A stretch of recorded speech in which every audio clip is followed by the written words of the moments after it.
Hello students, welcome to guidance গুরু চ্যানেলে তোমাদের সকলকে স্বাগত। আশা করি প্রত্যেকে ভালো এবং সুস্থ রয়েছো।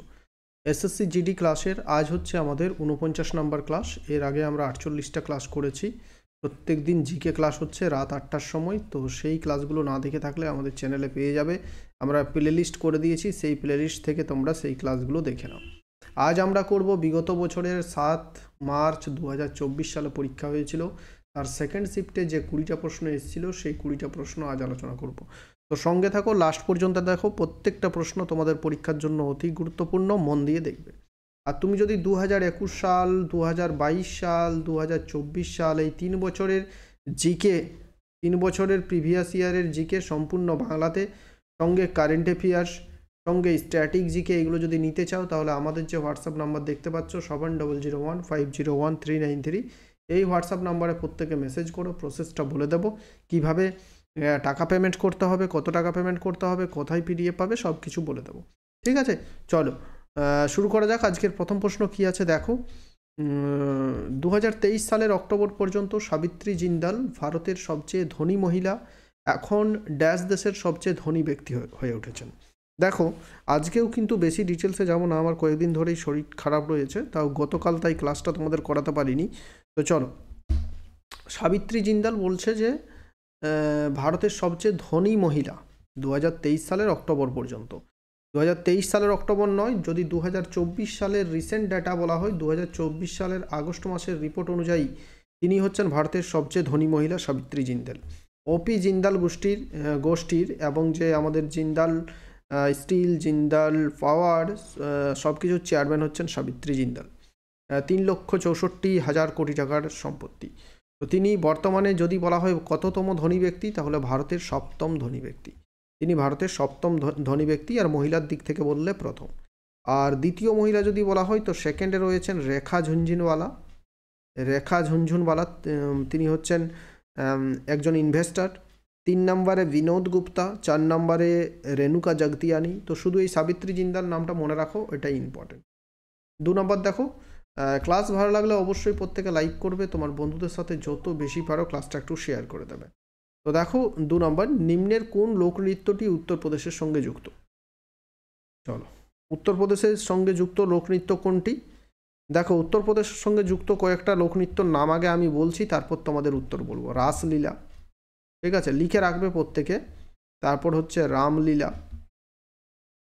তারপর যেমন হচ্ছে যেগুলো পরীক্ষায় বেশি আসে, নৌটঙ্কি, এটা হচ্ছে উত্তরপ্রদেশ। তারপর খায়াল, তারপর আসছে কাজরি, দাদরা। আচ্ছা, কাজরি তো এখানে অপশানে আছে, কাজরি, দাদরা, এগুলো হচ্ছে উত্তরপ্রদেশের লোকনৃত্য। তাহলে কাজরিটা দেখো এখানে অপশানে আছে, তাহলে উত্তর হয়ে যাবে কি কাজরি। এই লোকনৃত্যগুলো মনে রাখো, এগুলো উত্তরপ্রদেশের, এগুলো পরীক্ষায় বেশি আসে। ঠিক আছে, চলো, এখানে লাভানি হচ্ছে মহারাষ্ট্র, ঘুমর হচ্ছে রাজস্থান, কুচিপুড়ি হচ্ছে অন্ধ্রপ্রদেশ। নেক্সট 3 নাম্বার দেখো, জাতীয় প্রতিরক্ষা, রাস্তাঘাট, সরকারি প্রশাসন কোন ধরনের পণ্যের উদাহরণ? জাতীয় প্রতিরক্ষা মানেই হচ্ছে ন্যাশনাল ডিফেন্স, ন্যাশনাল রোডস, সরকারি প্রশাসন, এগুলো সবই হচ্ছে, যখনই দেখো সরকারি ওয়ার্ডটা, জাতীয় ওয়ার্ডটা ব্যবহৃত হচ্ছে, তার মানেই জানবে যে এটা সরকারের জিনিস, মানে সমস্ত সাধারণ মানুষের জন্য। তাহলে কি হবে? Public goods. কিছু কিছু উত্তর এগুলো যারা ইকোনমিক্স পড়েছো তারা হয়তো পড়েছো, কিন্তু যারা পড়োনি তারা কিন্তু এই প্রশ্নগুলো কমন পাবে না। কিন্তু কিছু কিছু জিনিস তোমাকে বুঝে উত্তর যদি করতে পারো তাহলে কিন্তু সহজ প্রশ্নটা, এই প্রশ্নটা যেমন উত্তরটা সহজ ছিল, একটু বুঝলেই করতে পারবে। ঠিক আছে, 4 নম্বর প্রশ্নটা দেখো, দারিদ্র রেখা নির্ণয়ের জন্য রঙ্গরাজন কমিটি কোন সালে রিপোর্ট পেশ করে? রঙ্গরাজন কমিটি রিপোর্ট পেশ করেছিল কত সালে দারিদ্র রেখা নির্ণয়ের জন্য?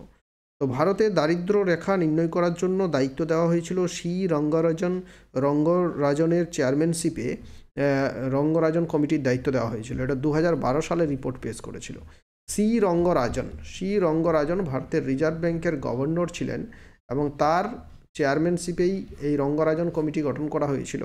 আর তারা একটা রিপোর্ট দিয়েছিল যে 2004-05 সালে ভারতের দারিদ্র ছিল 37.2%।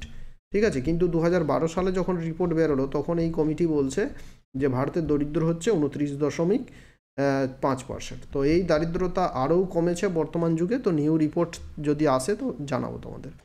5 হচ্ছে সংবিধানের ড্যাশ অনুচ্ছেদের অধীনে সুপ্রিম কোর্টের বিশেষ উপদেষ্টার এখতিয়ার রয়েছে, যা বিশেষভাবে ভারতের রাষ্ট্রপতি দ্বারা উল্লেখ করা যেতে পারে।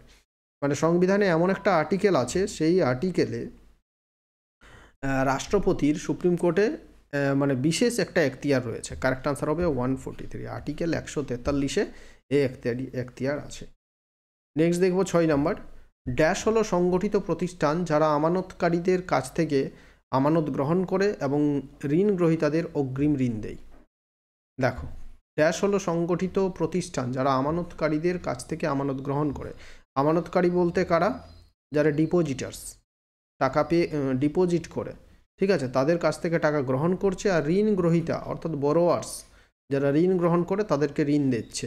এই কাজটা কাদের? হসপিটাল, স্কুল, হোটেলস নাকি ব্যাংক? এর থেকে আর সহজ প্রশ্ন হতে পারে না। তো তোমাদেরকে ছেড়ে দিলাম, তোমরা এই উত্তরটা প্লিজ যারা যতজনা দেখবে সবাই একটু উত্তরটা কমেন্ট করে দেবে, ঠিক আছে? কমেন্ট বক্সে প্রত্যেকে কমেন্ট করে দাও, 1 সেকেন্ড সময় লাগবে, বেশি সময় লাগবে না। 7 হচ্ছে মহলওয়ারি বন্দোবস্তের ব্যবস্থা ড্যাশ দ্বারা প্রণীত হয়েছিল। মহলওয়ারি বন্দোবস্তটা কে চালু করেছিলেন? কারেক্ট আনসার হবে 1822 সালে মহলওয়ারি বন্দোবস্ত চালু করেছিলেন হোল্ট ম্যাকেঞ্জি। হোল্ট ম্যাকেঞ্জি, মন দিয়ে শুনে নাও। এই 1822-এর পর 1833, 11 বছর পর এটাকে নতুন করে রিভিউ করে আবার মহলওয়ারি বন্দোবস্ত চালু করেছিল উইলিয়াম বেন্টিঙ্ক, ঠিক আছে? 1833 সালে উইলিয়াম বেন্টিঙ্ক চালু করছে, 1822 সালে হোল্ট ম্যাকেঞ্জি চালু করছে মহলওয়ারি বন্দোবস্ত। 8 হচ্ছে, এখানে যদি তোমাদের উইলিয়াম বেন্টিঙ্ক অপশন থাকতো তখন কিন্তু উইলিয়াম বেন্টিঙ্ক করতে, যেহেতু নেই হোল্ট ম্যাকেঞ্জি আছে তাই আমরা হোল্ট ম্যাকেঞ্জি করলাম। 8 হচ্ছে ড্যাশ গুণীজন পণ্ডিত শিব কুমার শর্মা হিন্দুস্তানি সঙ্গীতে যন্ত্রের ভূমিকায় বিপ্লব ঘটিয়েছেন। তো দেখো এই প্রশ্নটা একটু সমস্যা হয়েছে করার সময়, ট্রান্সলেট করতে গিয়ে একটু ওলটপালট হয়েছে। তো যখনই শিবকুমার শর্মার নামটা শুনবে তখনই তোমাদের মাথায় আসবে যে সন্তুরের সঙ্গে যুক্ত হচ্ছে শিবকুমার শর্মা। শিবকুমার শর্মা ছাড়াও সন্তুরের সঙ্গে যুক্ত কয়েকজন বিখ্যাত ব্যক্তি হচ্ছেন যেমন রাহুল শর্মা, তরুণ ভট্টাচার্য, উল্লাস বাপেট, তারপর হচ্ছে ভজন সুপারি, এরপর সাপড়ি, ঠিক আছে? চলো 9 নম্বর প্রশ্নটা দেখো কি আছে। সাক্ষরতার হার নির্দিষ্ট বয়সের জনসংখ্যার শতাংশ দ্বারা সংজ্ঞায়িত করা হয়, যা ড্যাশ করতে পারে। সাক্ষরতার হার নির্দিষ্ট বয়সের জনসংখ্যার শতাংশের দ্বারা সংজ্ঞায়িত করা হয়, যা ড্যাশ করতে পারে। অর্থাৎ নির্দিষ্ট বয়স ধরে নিচ্ছি মিনিমাম 15 না 8 বছর কিছু একটা আছে, আমি 15 ধরে নিচ্ছি, মনে পড়ছে না এই মুহূর্তে। তো মিনিমাম এজ হচ্ছে 15 বছর। আমাদের দেশে যতজন 15 বছর পর্যন্ত মানুষ আছে তারা যারা লিখতে এবং পড়তে পারবে, ঠিক আছে, তাদেরকে আমরা সাক্ষর বলবো। তাহলে পড়তে ও লিখতে পারলেই আমরা স্বাক্ষর বলবো, যে কোনো ভাষায় ভারতের। 10, হর্ষবর্ধন কতগুলো সংস্কৃত নাটক লিখেছিলেন? তা আমরা জানি হর্ষবর্ধন যে নাটকগুলো লিখেছিলেন সেগুলো হচ্ছে নাগনন্দা বা নাগনন্দ, প্রিয়দর্শিনী, নাগনন্দা, প্রিয়দর্শনী, আরেকটা হচ্ছে 3টে নাটক তিনি লিখেছিলেন, ঠিক আছে, আর একটা হচ্ছে রত্নাবলী। এই 3টে নাটক তিনি লিখেছিলেন, Nagananda, Priyadarshini, Ratnavali. Option A is the correct. 11 নম্বর প্রশ্নটা দেখো কি আছে। অ্যান্থনি অমলরাজ কোন খেলার সঙ্গে যুক্ত?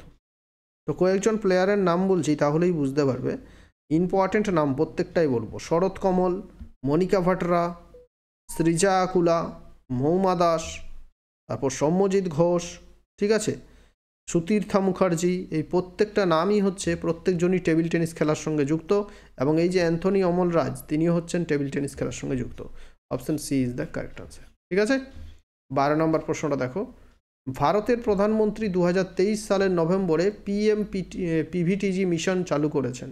এই প্রসঙ্গে 18টি রাজ্য এবং কেন্দ্রশাসিত অঞ্চলে কতটি পিভিটিজি রয়েছে? ভারতের প্রধানমন্ত্রী 2023 সালের নভেম্বরে পিভিটিজি মিশন চালু করেছেন।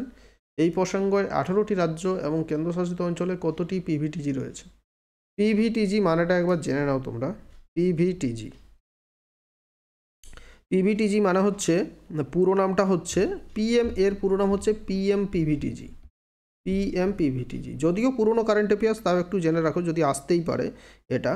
প্রধানমন্ত্রী পার্টিকুলারলি ভালনারেবল ট্রাইবাল গ্রুপস, ঠিক আছে, কিছু ট্রাইবাল গ্রুপস, কিছু আদিবাসীদের জন্য এই পিভিটিজিগুলো খোলা হয়েছিল। তো এটা 2023 সাল পর্যন্ত 18টি রাজ্যে মোট 75টি পিভিটিজি খোলা হয়েছিল। কতগুলো?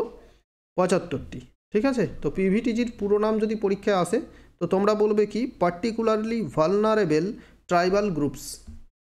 13 নম্বর হচ্ছে কোন খেলায় আপনি স্ম্যাশ শট করবেন? Smash shot. আমরা যারা ক্রিকেট খেলা দেখি আমরা জানি ক্রিকেটে কিন্তু স্ম্যাশ বলে কোনো শট হয় না, চেসেও কিন্তু স্ম্যাশ বলে কোনো শট হয় না। এখন কনফিউশন তৈরি করবে গলফ এবং ব্যাডমিন্টনের মধ্যে। তো কারেক্ট আনসার কী হবে? Badminton is the correct answer. ব্যাডমিন্টনে স্ম্যাশ বলে একটা শট হয়ে থাকে, ঠিক আছে। চলো নেক্সট দেখো, নিম্নের কোন লোকনৃত্যটি গোয়ার সঙ্গে যুক্ত? আবার দিয়েছে ফক ডান্স থেকে প্রশ্ন। তো প্রশ্ন হচ্ছে যে কোন লোকনৃত্যটি গোয়ার সঙ্গে যুক্ত? গোয়ার কয়েকটা ডান্স তোমাদের বলে দিচ্ছি, মোস্ট ইম্পর্টেন্ট, কতবার পরীক্ষায় আসে। ফুগড়ি, এটা গোয়ার একটা ডান্স, ফুগড়ি, ঠিক আছে। তারপর ঢালো, এটাও পরীক্ষায় আসে। তারপর আসছে মান্ডো, এটাও পরীক্ষায় আসে। এই তিনটা হচ্ছে গোয়ার। আর তার সঙ্গেই হচ্ছে দেখনি, দেখনি, এই চারটা মনে রাখবে। এই চারটি হচ্ছে গোয়ার, এই চারটি কিন্তু এই চারটা থেকেই প্রশ্ন আসবে, এর বাইরে আসবে না। 15 দেখো, এই উৎসবটি সম্বলপুর, পশ্চিম উড়িষ্যা এর অন্তর্গত নতুন ফসলের পূজা করা হয় এবং লোকেরা তাদের পরিবারের সাথে ফসলের প্রথম চাল খেয়ে এটি উদযাপন করে। তো একটা নতুন ফসল খাওয়ার উৎসব যেটা উড়িষ্যাতে পালন করা হয়। তো কম করে আমি 20 বার এই প্রশ্নটা তোমাদের করালাম। কারেক্ট আনসার হবে Nuakhai is the correct answer. নতুন খাবার, এটাই হচ্ছে নুয়াখাই উড়িষ্যাতে। 16 হচ্ছে দেখো, ভারত UAE, ভারত এবং ইউনাইটেড আরব এমিরেটস বা ভারত এবং দুবাই সমন্বিত অর্থনৈতিক অংশদারিত্ব চুক্তি সেপা 18 ফেব্রুয়ারি 2022 তারিখে ড্যাশের মন্ত্রী এবং UAE এর অর্থনীতি মন্ত্রী দ্বারা স্বাক্ষরিত হয়েছিল। এটা হচ্ছে ভারত এবং UAEর মধ্যে একটা চুক্তি স্বাক্ষরিত হচ্ছে। তো UAEর অর্থমন্ত্রী থাকলে ভারতের অর্থমন্ত্রী থাকবে, দুই দেশের অর্থমন্ত্রী এখানে থাকবে, তাহলে অর্থমন্ত্রী কারেক্ট আনসার। এটা যদি না জানা থাকে তাও একটু বুঝে করলেই উত্তর করতে পারবে তোমরা। তো যদিও পুরনো কারেন্ট অ্যাফেয়ার্স, এই প্রশ্নটা স্কিপ করতে পারো, এই প্রশ্নটা আর তোমাদের আসবে না। তো জেনে রাখো যে এই ধরনের প্রশ্ন কেমন কেমন ঘুরিয়ে পেঁচিয়ে প্রশ্ন দিচ্ছে। 17 দেখো, ভারতীয় সংবিধানের 51A অনুচ্ছেদ অনুসারে একজন নাগরিকের কতটি মৌলিক কর্তব্য রয়েছে? আমরা জানি যে ভারতীয় সংবিধানের পার্ট 4, ভারতীয় সংবিধানের পার্ট 4 এর মধ্যে পার্ট 4A এর মধ্যে আর্টিকেল 51A এর মধ্যে 11টি মৌলিক কর্তব্য আছে। তাহলে কতগুলো মৌলিক কর্তব্য? এখন তোমাদের জেনে রাখতে হবে তাহলে পার্ট 4A বা পার্ট 4 এর মধ্যে আছে মৌলিক কর্তব্যগুলো। তাহলে মৌলিক অধিকারগুলো কোন পার্টে আছে? মৌলিক অধিকারগুলো আছে পার্ট 3-তে। পার্ট 3-তে কতগুলো মৌলিক অধিকার আছে? 6টি মৌলিক অধিকার আছে। 18 নম্বর প্রশ্ন দেখো, জুন 2023 সালে কোন ভারতীয় প্রথম চীনে এশিয়ান ফেন্সিং চ্যাম্পিয়নশিপে ব্রোঞ্জ মেডেল জয়ী হয়? স্কিপ করো পুরনো প্রশ্ন, শুধু উত্তরটা জেনে রাখো। অবনীত কর উত্তর হবে 2023 সালে প্রথম চীনে এশিয়ান ফেন্সিং চ্যাম্পিয়নশিপে ব্রোঞ্জ মেডেল জয়ী হয়েছিল। 19 হচ্ছে ড্যাশ ব্যাডমিন্টনের সঙ্গে যুক্ত। কে ব্যাডমিন্টনের সঙ্গে যুক্ত? আমরা প্রত্যেকেই জানি মিতালি রাজ ক্রিকেট খেলা, মেরি কম বক্সিং, সাক্ষী মালিক হচ্ছে মনে হয় বক্সিং, মনে পড়ছে না এই সময়। কারেক্ট আনসার হয়ে যাবে ব্যাডমিন্টনের সঙ্গে হচ্ছে সাইনা নেহওয়াল। কয়েকজন বিখ্যাত ব্যাডমিন্টন প্লেয়ার হচ্ছে সাইনা নেহওয়াল, PV সিন্ধু, তারপর হচ্ছে যেমন তোমাদের কতটা নামগুলো ভুলে যাই, প্রকাশ পাড়ুকোন, পুলেল্লা গোপীচাঁদ, এগুলো হচ্ছে বিখ্যাত ব্যাডমিন্টন প্লেয়ার। আজকের লাস্ট প্রশ্নটা দেখো, বিশাল বড় একটা প্রশ্ন। নিম্নলিখিত বিবৃতিগুলি বিবেচনা করুন। পর্যায় সারণী থেকে প্রশ্ন দিয়েছে, যারা পর্যায় সারণী পড়েছো তারা হয়তো বুঝতে পারবে, না হলে বুঝতে পারবে না। পর্যায় সারণীর অ্যাস ব্লকে ক্যালসিয়াম উপস্থিত রয়েছে। অ্যাস ব্লক কয়েকটা ব্লকে ভাগ আছে, পর্যায় সারণীটা দেখলে বুঝতে পারবে। তো অ্যাস ব্লকে ক্যালসিয়াম থাকে, Ca মানে হচ্ছে ক্যালসিয়াম, একদমই ঠিক আছে। ধাতুগুলি সমস্ত পরিচিত উপাদানগুলির 78%-এরও বেশি নিয়ে গঠিত এবং পর্যায় সারণীর বাম দিকে অবস্থিত রয়। এটা ঠিক আছে, পর্যায় সারণীর 78% নিয়ে গঠিত এবং পর্যায় সারণীর বাম দিকে আছে। ডি ব্লক উপাদানগুলি নামেও পরিচিত অভ্যন্তরীণ ট্রানজিশন ইলেকট্রন, এটা কিন্তু ঠিক নেই। কারেক্ট আনসার হয়ে যাবে এ এবং বি উভয়ই সত্য। ঠিক আছে, এ এবং বি দুটোই ঠিক আছে। তো যদি তোমরা বলো কমেন্টে, তাহলে আমি পর্যায় সারণী নিয়ে আরেকটা আলাদাভাবে ক্লাস করিয়ে দিতে পারি, কারণ পর্যায় সারণী থেকেও তোমাদের প্রশ্ন দেখছি দিচ্ছে। পর্যায় সারণী জেনে রাখা ভালো। রেলের বিজ্ঞপ্তি খুব তাড়াতাড়ি আসতে চলেছে, রেলে প্রচুর পর্যায় সারণী থেকে প্রশ্ন আসে। থ্যাংক ইউ প্রত্যেককে, তোমরা বেশি করে শেয়ার করো ক্লাসটা। ভালো থেকো প্রত্যেকে। আর যদি পিডিএফ সংগ্রহ করতে চাও, আমাদের নম্বর জেনে রাখো, হোয়াটসঅ্যাপ নাম্বার, এই নাম্বারে মেসেজ করো, তাহলে 3 বছরের পিডিএফ সম্পূর্ণ বাংলাতে, জিকেগুলো 2 বছরের কারেন্ট অ্যাফেয়ার্স, স্ট্যাটিক জিকে সব কিছু পাবে একসঙ্গে। 199 টাকা পেমেন্ট করতে হবে। পেমেন্টের নাম্বার হচ্ছে এই নাম্বারটা 8972745454। আরেকবার বলে দিচ্ছি 8972745454। এই নাম্বারে যদি পেমেন্ট করে স্ক্রিনশট পাঠাবে, আর তাহলে আমাদের টেলিগ্রামে যে পেড গ্রুপটা আছে সেই গ্রুপে জয়েন করিয়ে দেবো। তাহলে পিডিএফটা তোমরা একসঙ্গে সব কিছু পিডিএফ পেয়ে যাবে। Thank you.